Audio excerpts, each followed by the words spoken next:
going to talk about staying happy and successful. You see, most people think that happiness comes the day you go to a CCD, or happiness comes the day you get a decent amount of marks, or happiness comes the day you get your increment letter or promotion letter, and 5 minutes later, psh, it goes down.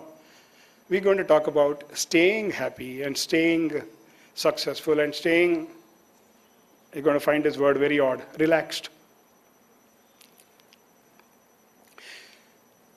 So the first question, in fact, I'm going to shock you all by making a statement saying, what if the key to becoming successful and happy is to quit trying to be either? My first recommendation to you is, don't try to be successful, don't try to be happy.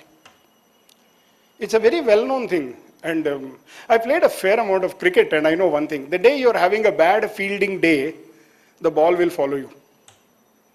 The day you're misfielding, the ball will keep coming to you. It won't go to any other fielder. So when you chase something, you're not going to catch it. So first thing, stop chasing happiness, stop chasing success. Maybe one of the slides I'm going to tell you, don't do anything. So a lot of you are going to find it odd when I tell you that, why have you come here? I am telling you not to do anything at all. But just listen to the next one. If you're going to try very hard at getting something, is it going to throw your plans out of array, into disarray? Is it likely to happen that you might just make a mess of your life plans? Because when you try too hard, I'm sure all of you agree with me, when you work out at the gym very, very passionately, you generally have a breakdown. When you study very hard for your exams, you come back and say, but I slogged. How come the marks didn't come? Sometimes, there is something called the tipping point, and we probably go just a little beyond that tipping point. You probably must know when to stop. Of course, you must know when to start. So we're going to discuss that as well.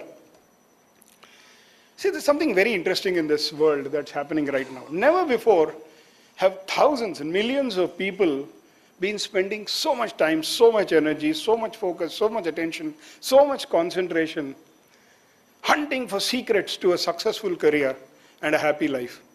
Maximum number of books are being sold, maximum number of movies, and everybody wants to call it the secret, maybe, or the absolute ultimate truth. What if I tell you that most of the authors of these books are struggling very hard to sell those books? I wrote a book called Beyond the Uncharted Landscape, which is about developing a holistic approach for building a fulfilling career. And believe me, people didn't knock me down asking me for thousands of copies. Yes, the book is doing very well, but you still have to ensure that you talk to the right audience and ask them to read the book, because it might do them a world of good. Most people apparently have no clue as to what to do in life. They don't admit it.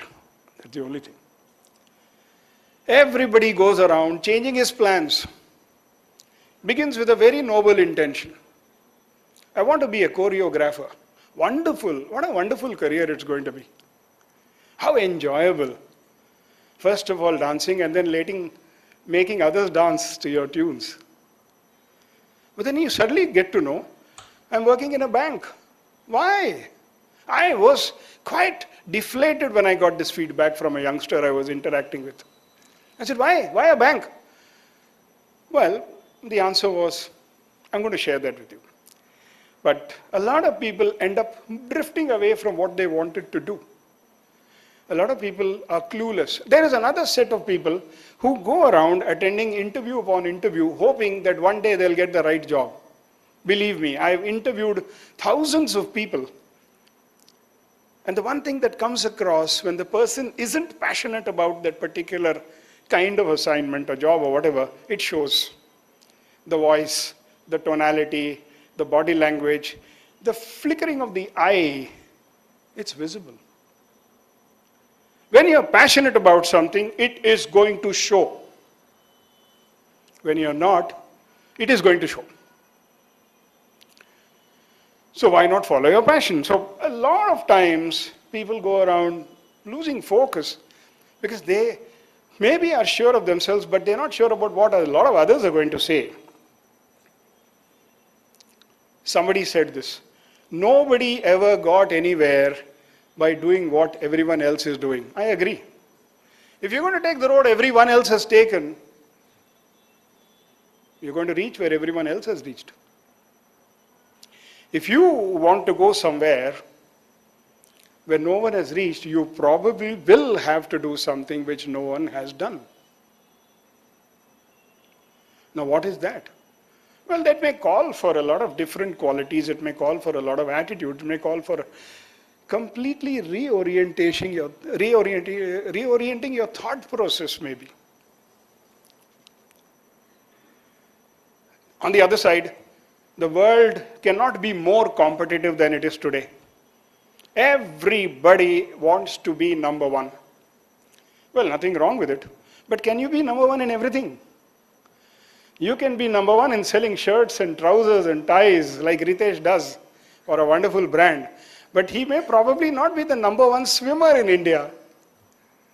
But if he's happy being the number one seller of trousers and shirts and ties and everything else, well, I guess he's going to be a very happy man.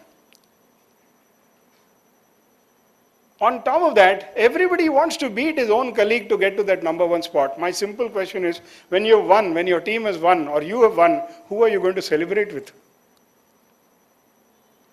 So is that a fulfilling career?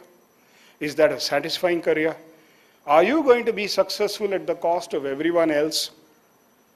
Let's look at it. To have a fulfilling career and have a good life, you've got to get ahead of competition, said somebody. And most people misunderstood it. To get ahead of competition. What does to get ahead of competition mean? You have to use your head. Get ahead. I think that's what we're going to discuss in greater detail. And to find your own unique path, the path that works for you. How many of you are familiar with a poem by Robert Frost that ends with, I took the road less traveled and that has made all the difference. Wonderful. I'm so happy youngsters are talking about poetry. I had safely concluded that most youngsters don't like poetry anymore. You know why? Because it's not macho. I'm glad. Then you obviously must be familiar with the other poem, which ends with, there you are. The woods are lovely, dark and deep, but I have promises to keep. Now the problem with most of us is, we know the last 4 lines. Do we know the first 4 lines? Is there anybody here who knows the first 4 lines of this wonderful poem by Robert Frost? Stopping by the woods on a snowy evening. We don't. Don't worry. Don't be surprised. Most of us don't know. You know why? We know where we want to reach. We know how to end. We don't know how to start. Why? Because we are so busy listening to so many people that we've got confused. We've successfully got ourselves confused. And the other thing that is happening is, we always keep thinking about, what is somebody else going to say?